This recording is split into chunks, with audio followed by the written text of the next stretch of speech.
Kumusta naman ang Move It sa mga pasahero nito ngayong unang araw ng taong 2024? Cancel at napaplatan ng mga rider. Lagi Pero po ba napaplatan mga rider niya? may mga oras, lalo na pag rush hour. Pero yun, so far, okay naman po yung service ng Move It. For almost 2 years na paggamit. Thank you po. 71. 81 lang ma'am. Ito po. Ayan, interview lang tayo ma'am. Kamusta ang unang araw mo ma'am sa pagsakay sa Move It? Okay lang naman, good. Anong gusto mong maranasan ngayon 2024 sa Move It? Dumami pa yung Move It para madaling mag-accept. Thank you po. Hello sir, good evening. Musta po? Musta yung unang araw mo sa Move It? Di okay naman so far. Parang yun din. Always satisfied naman yung Move It talaga. Yun lang yung tulad ng sabi ko kanina. Yun lang Ano talaga. gusto mong mangyari sa itong 2024 para sa Move It?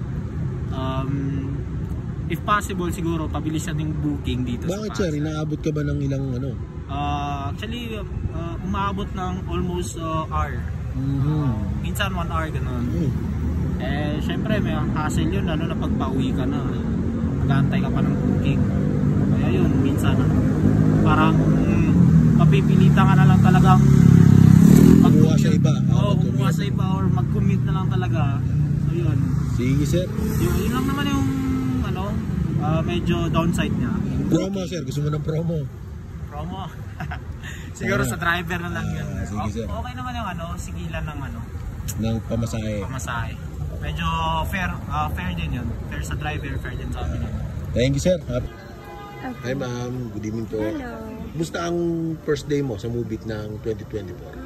Actually, mabilis naman yung pagbubuk ko sa MOHA. Wow. Yeah, pero as mentioned, kasi medyo may ibang part talaga na, like sa PITX, more than 40 minutes ako nagbubuk. Nagbubuk ka, nagbubuk. Wala. Yes. Pero madaming rider doon, Yes, nakita mo. maraming rider na nakatambay pero walang nag-a-accept ng booking. Ano gusto mong maranasan ma'am itong sa mga susunod na taon? Of course, yung mabilis na service, kahit saang place, within Metro Manila.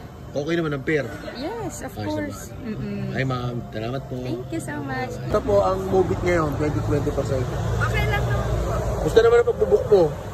Mabilis. Hindi Mabilis naman. sila mag-accept yung mga movie. Yung iba kasi nagre-reklamo na matagal daw. Di po.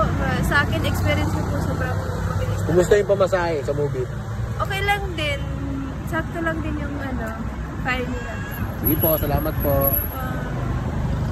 Sir, musta naman ang first experience mo sir sa Move It? Maganda naman. Diretso yung biyahe. Musta yung pagbubuk mo sir? Di ka ba nahirapan?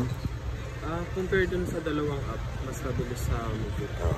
Kanina pa ako magka 30 minutes na ako nag-video, wala pa. Thank you sir.